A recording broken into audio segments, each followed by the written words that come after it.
Okay, so we're with another question with Avril Merlich, and this is: what are your thoughts about the future? The future. Wow. Thank you. What a wonderful question. That is very, very open ended. I can answer you in so many different ways. So thank you for that. Well, we know that literature has affected outcomes.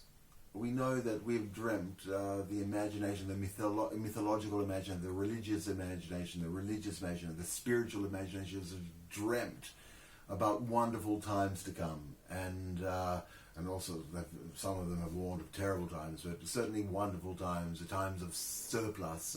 Joseph had a dream of surplus, and the prophets Isaiah had dreams of wonderful times to come, and we have really been able to achieve that right now.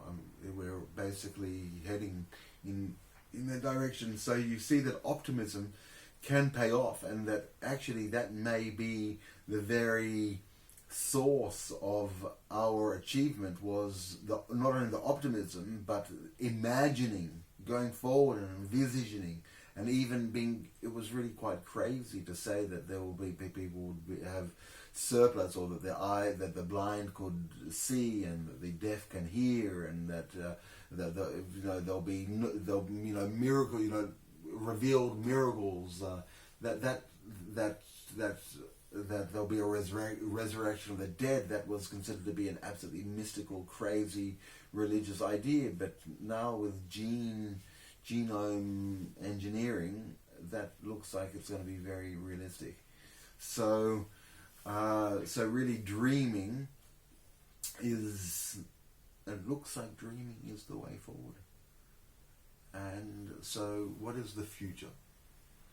Well, I think the future is in human collaboration, dreaming towards the future with enhanced machines and robots and artificial intelligence helping us achieve our imaginations.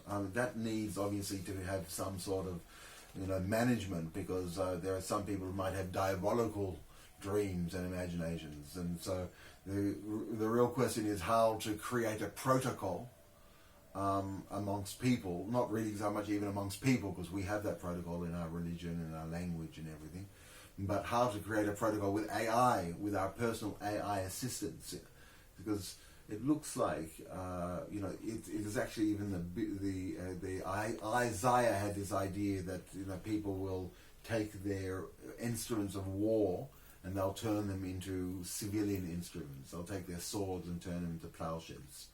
So the idea that when AI and computing was first used by armies to have the ability to compute a lot of information and to break codes and things like that, these military instruments will be turned to civilian use, and it's very close coming that we will all have AI assistants and external hard drives, and AI will be computing a lot of our needs, and there'll need to be a protocol of how AI works with other AI in a fair way, so that we may in the future be projecting our legal structures onto electricity.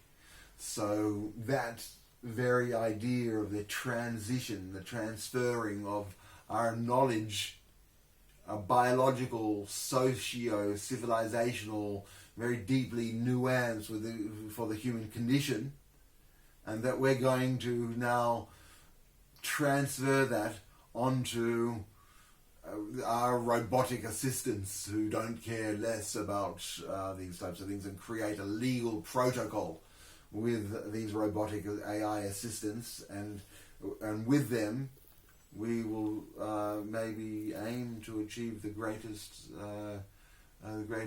ideas of that humanity can conceive. And anyway, so you asked me about the future, so that's the answer so far.